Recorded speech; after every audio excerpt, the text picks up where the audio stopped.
የፋኖ ኃይሎች በሶስት ግንባር ድል ቀንቷቸዋል ተብሏል። ራሱን ጥምር ጦር ብሎ የሚጠራው የአብይ አህመድ የዙፋን ግብር የመከላከያ አድማ ብተናና የሚሊሻ ኃይል በወሎ ሰንሰለታማ ተራሮች ግርጌ እንደ ቅጠል ሲረግፍ አድሮ ውሏል። አብይ ወይም ሞት ባዩ የብልጽግናው ጦር እያቅበጠበጠው በጀመረው የጦርነት ፍምሳት እየገባ በማለቅ ላይ በሚገኝበት በዚህ ወቅት ከየቦታው የሰበሰባቸውን ታጣቂዎቹን እየመራ በገባባቸው ደጋማው የሰሜንና የደቡብ ወሎ አካባቢ እንደ ሰም ቀልጦ ቀርቷል። በሶስት ግንባር በተደረገ ውጊያ ፋኖ በድል ተንበሽብሿል። በቀዳሚነት የሚደመጠው መረጃችን ነው። አይነካም የተባለው ሰራዊት እንደ እምቧይ ካብ እየተናደ ወደ ፋኖ መቀላቀሉን ቀጥሏል ተብሏል። በራያ ቆቦ ግንባር 11 የመከላከያ ሰራዊት አባላት አንድ ስናይፐርና አንድ መትረየስ በመያዝ ወደ ምኒልክ ዕዝ መቀላቀላቸው ተገልጿል። 2 የቡድን መሳሪያና 6 ክላሽንኮቭ መሳሪያ በመያዝ የተቀላቀሉት የአገዛዙ ታጣቂዎች በፋኖ መልካም ፍቃድ በብልጽግና ላይ ክንዳቸውን ለማሳየት ቆርጠው ተነስተዋል ተብሏል። ዝርዝር መረጃ ይዘናል። የአብይ አህመድን የአገዛዝ የእድሜ ዘመን ለማርዘም የተቋቋመውና የኬንያ መንፈስ በተናወጣቸው ቡድኖች እጅ ስር የወደቀው የምክክር ኮሚሽን የማይቀጥልበት ክስተት እንደገጠመው ተሰምቷል። ከሰሞኑ ከበድ ያለ ተቃውሞን እያስተናገደ የሚገኘው ኮሚሽኑ በዛሬው ዕለት ደግሞ አስገራሚ ክስተትን አስተናግዷል። ሀገራዊ መፍትሄ ልሰጣችሁ ነው፣ አለመግባባቶችን በመግባባት ልፈታ ነው ያለው ኮሚሽኑ የተነሱበትን ውዝግቦችና ህዝባዊ ጥያቄዎች መፍታት ተስኖት ትርምስ ላይ በሚገኝበት በዛሬው ዕለት ተሳታፊዎቹ ወደ አዳራሽ እንዳይገቡ መታገዳቸው ተሰምቷል። በምክክሩ ሲሳተፉ የነበሩ ተወያይ ተወካዮች ቅሬታቸው ለማቅረብ ወደ ኮንቬንሽን ማዕከል ለመግባት ሲሞክሩ በፌዴራል ፖሊስና በብሔራዊ መረጃና ደህንነት አባላት መታገዳቸው ተገልጸዋል።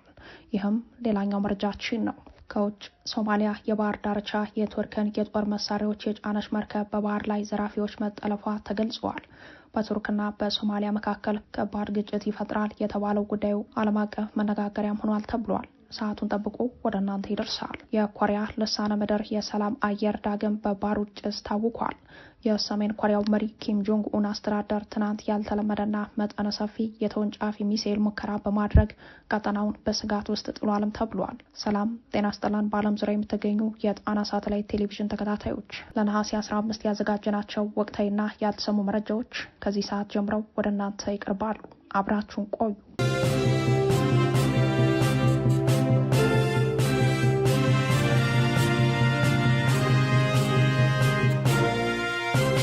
ራሱን ጥምር ጦር ብሎ የሚጠራው የአብይ አህመድ የዙፋን ግብር የመከላከያ አድማ ብተናና የሚሊሻ ኃይል በወሎ ሰንሰለታማ ተራሮች ግርጌ እንደ ቅጠል ሲረግፍ አድሮ ውሏል። አብይ ወይም ሞት ባዩ የብልጽግናው ጦር እያቅበጠበጠው በጀመረው የጦርነት ፍምሳት እየገባ በማለቅ ላይ በሚገኝበት በዚህ ወቅት ከየቦታው የሰበሰባቸውን ታጣቂዎቹን እየመራ በገባባቸው ደጋማው የሰሜንና የደቡብ ወሎ አካባቢ እንደ ሰም ቀልጦ ቀርቷል። የአፋብን አንደኛ ምኒልክ ዕዝ 15ኛ ኮር 152ኛ ክፍለ ጦር በሶስት ግንባር ባደረጉት ላስጨራሽ ትንቅንቅ የድል ባለቤት መሆናቸው ተገልጿል። በደቡብ ወሎ ዞን በከለላ በወግዲና በጃማ ወረዳ በተደረገው ትንቅንቅ ጀግኖቹ በቁጥጥር ብዛትና በመሳሪያ ግዝፈት አሸናፊ መሆን የሚቻል የሚመስለውን የአብይ አህመድ ወንበር አስጠባቂ ሰራዊት ከበባ ውስጥ አስገብተው የተወለደበትን ቀን ሲያስረግሙት ውለው አድረዋል። የፋኖ ኃይሎች ድል በተቀዳጁበት አውደ ውጊያ የአገዛዙ ታጣቂ ቡድን ቀላል የማይባል ቁሳዊና ሰብአዊ ኪሳራ ያስተናገደ ሲሆን ከባድ መሳሪያ እንደ መብረቅ ሲያጓራባቸው የነበሩት አብዛኞቹ አውደ ግንባሮች በፋኖ እጅ መግባታቸው ተገልጸዋል። የአብይ አህመድ አገዛዝ ከተለያዩ ሀገራት በብድር አምጥቶ ለሰራዊቱ ያከማቸውን ዘመናዊ መሳሪያዎች በድንቅ ወታደራዊ ጥበብ ማርከው የታጠቁት ጀግኖቹ የአማራ ልጆች የፋኖ አባላቱ በተለያየ አቅጣጫ የተቀናጀ ውጊያ የከፈተባቸውን የብልጽግና ጦር አንበርክከው ሲነዱትም አድረው ውለዋል ተብሏል። በቀጠናው የበላይነት ወስዳለሁ በሚል ያለ ስሌት እየተከተለተለ የገባው የብልጽግና ጦር በየቦታው ወዳድቆ መቅረቱ የተነገረ ሲሆን ከሞት የተረፈው በርካታ ቁጥር ያለው የቡድን አባል እግሬ አውጪኝ ብሎ መሸሹም ነው የተሰማው። ከንጋቱ 12 ሰዓት ጀምሮ በነበረው ከባድ ትንቅንቅ 15ኛ ኮር 152ኛ ክፍለ ጦር 2ኛ ሻለቃ በከለላ ወረዳ ዙሪያ ባደረገው ከባድ ትንቅንቅ ያገዛዙ ጸረ አማራ ታጣቂ ስብስብ በመድፍና ዙ23 የታገዘ ውጊያ ቢከፍቱም ከብረት የጠነከሩት ከተራራ የገዘፉት የፋኖ አባላት በወሰዱት መብረቃዊ ጥቃት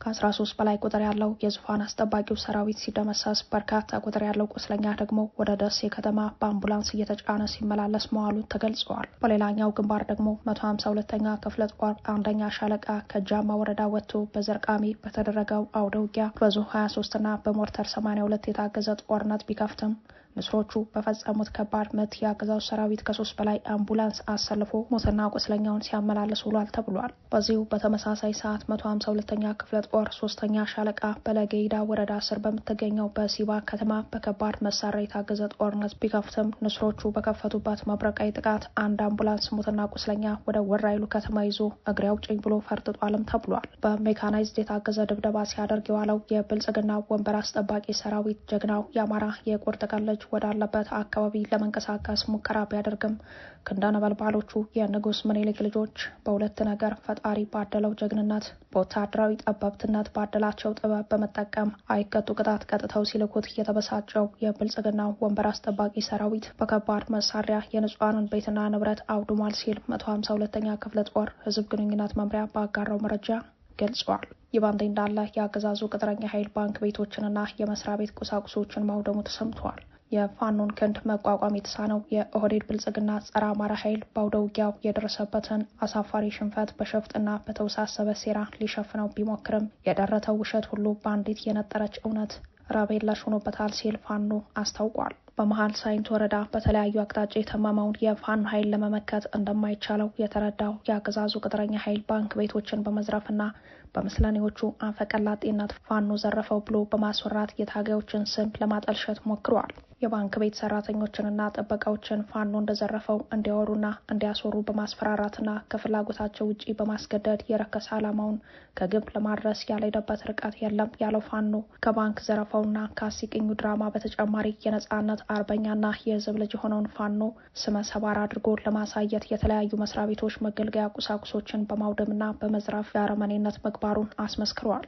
ያጭበረበሩትንና የሀገር ሀብት ለግል ጥቅማቸው ያሉ የኦህዴድ ብልጽግና አጎብዳጅና አሸርጋጅ የወረዳ አመራሮች ከተጠያቂነት ለማምለጥና ተሸፋፍኖ እንዲቀር ጽኑ ፍላጎታቸው በመሆኑ መስሪያ ቤታቸውን በማመሰቃቀል የበኩላቸውን እኩይ ተግባራት ፈጽመዋል። ከዚህ በተጨማሪም የባለሀብት መኪኖችንና ሹፌሮችን በማስገደድ የፈለጉትን ከፈጸሙ በኋላ አስረዋቸዋል። ይህ ሁሉ የሚደረገው ግን በዋናነት የአማራን ህዝብ ለማቆርቆዝና የአማራን ህዝብ መድህን ለመሆን የሚመሰክርለትን ፋኖን ለመወንጀል መሆኑ እርግጥ ነው ሲል ምኒልክ አንደኛ እዝ የህዝብ ግንኙነት መምሪያ ገልጿል።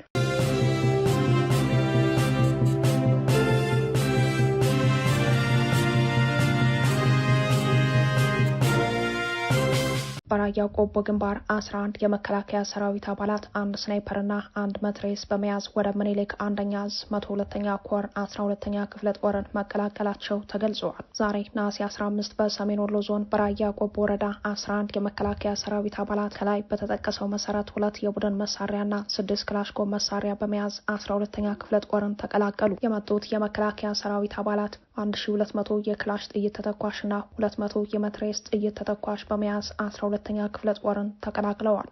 የተቀላቀሉት የሰሜን እዝ 801ኛ ኮር 45ኛና 46ኛ ክፍለ ጦር እንዲሁም ከደቡብ እዝ 202ኛ ኮር 21ኛ ክፍለ ጦር የጠላት ሰራዊት አባላት ህዝባችንን አንወጋም ብለው ወደ ምኒልክ አንደኛ እዝ 102ኛ ኮር በመምጣታቸው በ102ኛ ኮርና በ12ኛ ክፍለ ጦር አመራሮች የጀግና አቀባበል ተደርጓል ሲል የ102ኛ ኮር ቃል አቀባይ መረጃውን አድርሶናል። ይህ በእንዲህ እንዳለ በአማራ ፋኖ ስም መኪናዎችን በማስቆም ሲዘርፉ በነበሩ ግለሰቦች ላይ እርምጃ መውሰዱን ተሰምተዋል። የአማራ ፋኖ ብሔራዊ ንቅናቄ ምኒልክ አንደኛ እዝ ማረጉ ተማረ ክፍለ ጦር ፋኖች ከፍተኛ ክትትል በማድረግ ከላሊበላ ወደ ሰቆጣ በሚጓዙ ከቀላል እስከ ከባድ መኪናዎችን በማስቆም ከመርዝ በር እስከ ጸዳ ወንዝ እየተዟዟሩ በፋኖ ስም ይዘርፉ የነበሩ ግለሰቦች ላይ እርምጃ ተወስደዋል። ነሐሴ 14 303ኛ ኮር አካል የሆኑት ማረጉ ተማረ ክፍለ ጦርና ተፈራ ማሞ ክፍለ ጦር በሚንቀሳቀሱበት ቀጠና በተለምዶ ሞሰቢት ከሚባል ቦታ አንድ የካሶኒ ሹፌር በማገት ወደ ጫካ ከወሰዱ በኋላ 1 ሚሊዮን ብር አምጣ እኛ የአማራ ፋኖንን በማለት ከብልጽግና ተልዕኮ በመቀበል ፋኖን ከህዝቡ ለመነጠል ሲያደርጉት የነበረ ማለትም መኪና መዝረፍ፣ አስገድዶ መድፈር፣ ተቋም መዝረፍ የመሳሰሉት ወንጀሎች ከፋኖ በመሰወር ሲተገበሩ የነበሩ ናቸውም ተብሏል። በተደረገው ክትትል ታጥቀው መኪና አግተው 1 ሚሊዮን ብር ሲጠይቁ ከነበሩት ተመስገን ባዩ እጅ ከፍንጅ በመያዝ እርምጃ የተወሰደበት ሲሆን ተባባሪዎቹ አለቤ ጉበናና አለሙ ብርሃኑ የተባሉ ግለሰቦች ሲቆስሉ ጌታሁን አዲስ የተባለው ግለሰብ ከተማ በመቀመጥ የተዘረፈ ገንዘብ በተለያዩ አካውንቶች እየተላላከ እንደሆነ ታውቋል። በመጨረሻም የክፍለ ጦሩ ከፍተኛ አመራሮች በእንደዚህ አይነትና መሰል ድርጊቶች የሚሳተፉና የፋኖን ስም ለማጠልሸት የተዘረጉ ስውር እጆች እንደማንታገስና ማንኛውም ግለሰብ እንደዚህ አይነት ድርጊት ተባባሪ እንዳይሆን ሲሉ መልእክታቸውን አስተላልፈዋል ተብሏል። ይህ በእንዲህ እንዳለ አገዛዙ በከባድ መሳሪያ በንጹሃን ሕይወትና ንብረት ላይ ጉዳት ማድረሱ ተሰምቷል። በሰሜን ወሎ ዞን አስተዳደር ዞን ቡግና ወረዳ አይና ከተማ ላይ መሽጎ የሚገኘው የብልጽግና ጦር ከደሃና ወረዳ የተንቀሳቀሰውን ኃይል ለመቀበል ሽፋን ሰጠው በሚል ሰበብ በዘፈቀደ መድፍና ሞርተር በማስወንጨፍ በንጹሃን ላይ የአካልና የንብረት ጉዳት አድርሷል። ነሐሴ 15 ቀን 2018 ከአይና ከተማ ወደ ብርኮ ከተማ ሲንቀሳቀስ 19ኛ ተፈራ ማሞ ክፍለ ጦር ባደረገው የደፈጣ ጥቃት ክፉኛ የተመታው የጁላ ሰራዊት የበቀል በትሩን ንጹሃን ላይ በማሳረፍ በሞርተር ቅንቡላ አንዲት መነኩሴን ጨምሮ 3 ንጹሃንን ክፉኛ እንዳቆሰለና ቤትና ንብረታቸው ማውደሙ ታውቋል ሲል የምኒልክ ዕዝ 1ኛ ዕዝ 303ኛ አሳምነው ኮር አስታውቋል።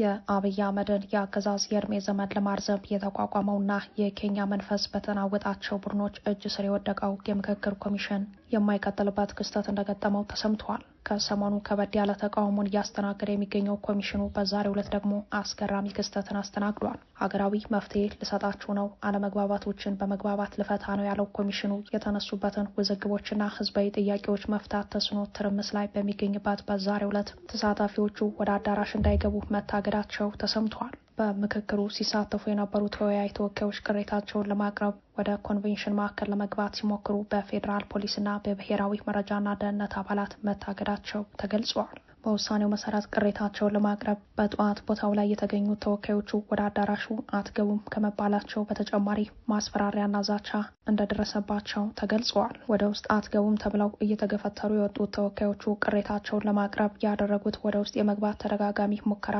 አልተሳካም ተብሏል። የራሱን ዓላማ ለማስፈጸም ምክክር የሚል የዳቦ ስም የያዘ አደገኛ ቡድን ያቋቋመው ብልጽግና ተወካዮቹን እንዳይገቡ ያደረጋቸው ባበልና በማስፈራራት አስፈጽመዋለሁ ያለው እቅዱ ባለመሳካቱ ነው ተብሏል። አዲስ አበባና ድሬዳዋን ጨምሮ በተለያዩ ውሳኔዎች አለመግባባት የደረሰው ስብስቡ አብይ አህመድና ቡድኑ ያቀረበለትን ውሳኔ መቀበልና ማጽደቅ ካልቻለ ረብጣ ገንዘብ የተመደበለት ሀገራዊ ምክክሩ በጅምር እንደሚቋረጥም ከወደ መንግስት ሰዎች በኩል አቋም ተይዟል ተብሏል። ከራሱ ጋር መግባባት የተሳነው አብይ አህመድ አዲስ አበባና ድሬዳዋን በእጃዙር ውጪ አስቀርበታለሁ ብሎ ያስጀመረው ምክክሩ አለመግባባት ላይ ከመድረሱም በፊት የተጣረሱ ሀሳቦች እየተነሱበት አለመግባባት ሰፍኖበት እንደነበር በተደጋጋሚ ተገልጿል። ይህ እንዳለ ሆኖ በዛሬው ዕለት የተጣለው ተወካዮች ወደ አዳራሽ እንዳይገቡ የሚለው እገዳ በትናንትናው ዕለት በብልጽግና ፓርቲ በኩል የተላለፈውን የ94% የድምጽ ውሳኔ በመሻር በአዲስ አበባን አሳልፎ ለመስጠት የኦሮሞ ብልጽግና ጥቅምን ለማስከበር አዳዲስ አንቀጾችን ለማካተት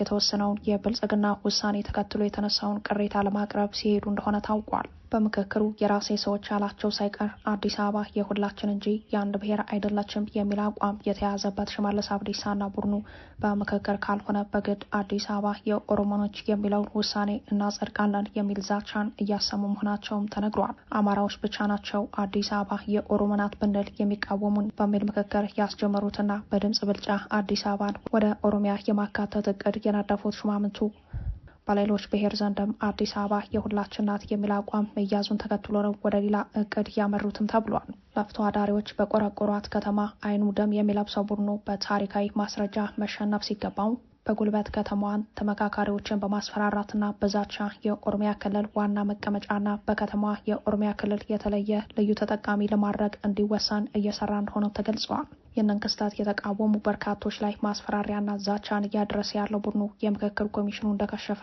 ማሳያ የሆነውን የቅሬታ አቅራቢዎችን መብት ማፈን አረጋግጧል። ይህ በእንዲህ እንዳለ የሲዳማ ተወካዮች ሲዳሙ አፉ የፌዴራል የስራ ቋንቋ እንዲሆን በሚል ቅሬታ ማቅረባቸው ተሰምቷል። በከሸፈ የሀገራዊ ምክክር ሂደት ሲዳሙ አፎ ሲዳሚኛ ቋንቋ በቀጥታ ከተመረጡት የፌዴራል የስራ ቋንቋዎች ውጭ መደረጉን በመቃወም የሲዳማ ክልል የምክክር ተወካዮች ቅሬታ ለሀገራዊ ምክክር ኮሚሽኑ ማቅረባቸው ገልጸዋል ተብሏል። ተወካዮቹ በቅሬታቸው ሲዳሚኛ ቋንቋ በተለያዩ የምክክር ቡድኖች ላይ ለፌዴራል የስራ ቋንቋነት እንዲካተት ምክረ ሀሳብ መቅረቡን ጠቅሰው በመጨረሻ ግን አማርኛ፣ አፋን ኦሮሞ፣ ትግረኛ፣ አፉ ሶማሌና አፋርኛ ቀጥታ እንዲመረጡ ተደርጎ ሲዳመኛ በቀጣይ እንዲታይ መቅረቡ ቅሬታ እንዳስነሳባቸው አስረድተዋል። ቅሬታ አቅራቢዎቹ ግልጽ የሆነ የምርጫ መስፈርት ሳይቀመጥ ሲዳመኛን ከቀዳሚዎቹ ቋንቋዎች ውጭ ማድረግ አግባብ እንዳልሆነ ጠቁመዋል። በተጨማሪም በምክክር ቡድኖቹ የቀረቡ ምክረ ሀሳቦች በኋላ በሌላ ደረጃ ተለውጠው መቅረባቸው የአሰራር ጥያቄ እንደሚያስነሳ ገልጸዋል።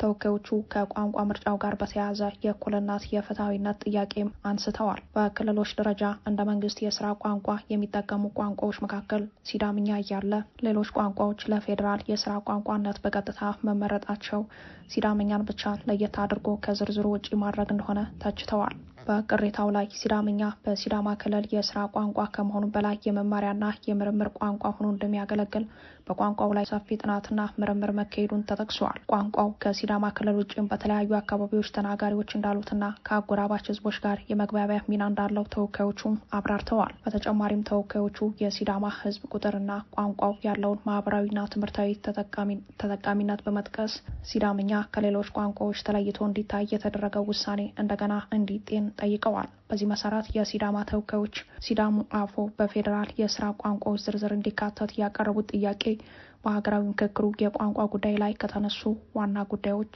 አንዱ ሆኗል።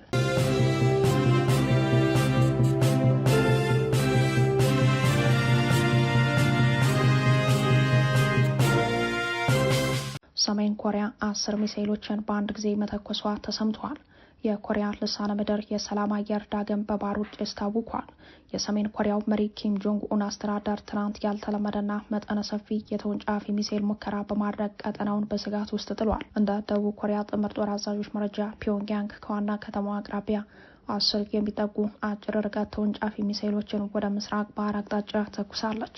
እነዚህ ሚሳኤሎች በግምት 300 ኪሎ ሜትሮችን በአየር ላይ ከተጓዙ በኋላ በጃፓን ባህር ላይ ማረፋቸው ተረጋግጧል። ድርጊቱ የተፈጸመው አሜሪካና ደቡብ ኮሪያ በጋራ የሚያካሂዱትን ኡልቺ ፍሪደም ሺልድ የተሰኘውን ወታደራዊ ልምምድ ሰሜን ኮሪያ በጽኑ ስትቃወም በቆየች ማግስት ነው። የፒዮንግያንግ ባለስልጣናት የጋራ ልምምዱን የወረራ ዝግጅት ሲሉ ቢፈርጁትም ሴኦልና ዋሽንግተን ግን ልምምዱ ለመከላከያ ዓላማ ብቻ የተዘጋጀ መሆኑን ይገልጻሉ። የጃፓንና የደቡብ ኮሪያ መንግስታት ድርጊቱን በጽኑ አውግዘዋል። የደቡብ ኮሪያ ብሔራዊ የደህንነት ምክር ቤት ባደረገው አስቸኳይ ስብሰባ ሰሜን ኮሪያ የተባበሩት መንግስታት ድርጅት የጸጥታው ምክር ቤት ውሳኔዎችን በግልጽ እየጣሰች መሆኑን ገልጾ ትንኮሳዋን በአስቸኳይ እንድታቆም አሳስበዋል። የአሜሪካ ኢንዶ ፓሲፊክ እዝ በሰጠው መግለጫ የሰሜን ኮሪያ የሚሳኤል ሙከራዎች ቀጠናውን አለመረጋጋት ውስጥ የሚከቱ ናቸው ብለዋል። አሜሪካ ለደቡብ ኮሪያና ለጃፓን ደህንነት ያላትን ቁርጠኝነት በድጋሚ በማረጋገጥ ሁኔታውን በቅርበት እየተከታተለች መሆኑን አስታውቃለች። ይህ የቅርብ ጊዜ የሚሳኤል ሙከራ በኮሪያ ልሳነ ምድር ለዓመታት የዘለቀውን ዲፕሎማሲያዊ ቀውስ ይበልጥ እያሻከረው የመጣ ሲሆን ዓለም አቀፉ ማህበረሰብ በቀጣይ ምን አይነት እርምጃ ይወስዳል የሚለው ጉዳይ የብዙዎች ትኩረት ሆኗል።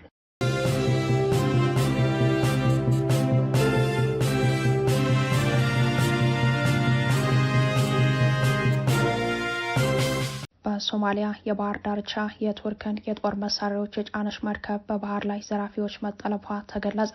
በካሜሩን ስር የተመዘገበች የጭነት መርከብ በሶማሊያ ፑንትላንድ የባህር ዳርቻ በባህር ላይ ዘራፊዎች መታገቷን የሶማሊያ ባለስልጣን አስታወቁ።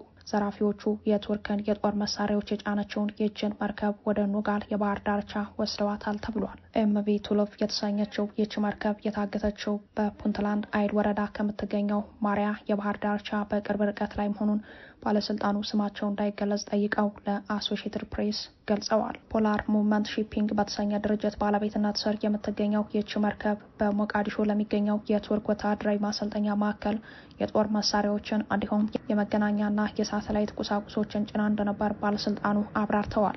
በመርከቧ ላይ ከነበሩ 10 ሰራተኞች መካከል 6ቱ የህንድ፣ አንዱ የቱርክ፣ አንዱ የጆርጂያ ዜጎች ሲሆኑ 2ቱ ደግሞ የሰርቢያ የደህንነት ጠባቂዎች መሆናቸው ተመላክተዋል። ስለ ክስተቱ ከቱርክ ባለስልጣናት በኩል የተሰጠ ፈጣን ምላሽ የለም። ቀደም ሲል ሚያዝያ 18 ቀን ኤምቪ ስዋርድ የተሰኘችውን መርከብ በማገት ድርጊት ላይ ተሳታፊ እንደነበሩ የሚገመቱ 8 የባህር ላይ ዘራፊዎች መርከቧን በፑንትላንድ ዳንጎሪዮ ወረዳ ወደሚገኘው የጋርማድ የባህር ዳርቻ ወስደዋታል። በኋላም 2ቱ የቱርክ መርከቦች ወደ ታገተችው መርከብ የተቃረቡ ሲሆን የቱርክ ሄሊኮፕተሮችና ድሮኖችም አካባቢውን ሲቃኙ እንደነበር ባለስልጣኑ ገልጸዋል። በሌላ በኩል 2 ሰዎችን የጫነች አንዲት ትንሽ ጀልባ ወደ መርከቧ በመቃረብ ጫት ማድረሷን ተናግረዋል። ጀልባዋ ወደ ባህር ዳርቻ ከተመለሰች በኋላ በተሰነዘረ የአየር ጥቃት የ4 ሰዎች ሕይወት ሲያልፍ በሌሎች 2 ሰዎች ላይ ደግሞ ጉዳት መድረሱን ባለስልጣኑ አያይዘው ገልጸዋል።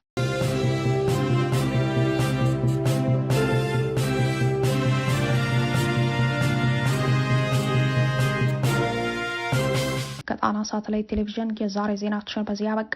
ሰብስክራይብ፣ ላይክ፣ ሼር በማድረግ የቻናላችን ቤተሰብ ይሁኑ። አብራችሁን ስለነበራችሁ እናመሰግናለን። ጤና ይስጥልን።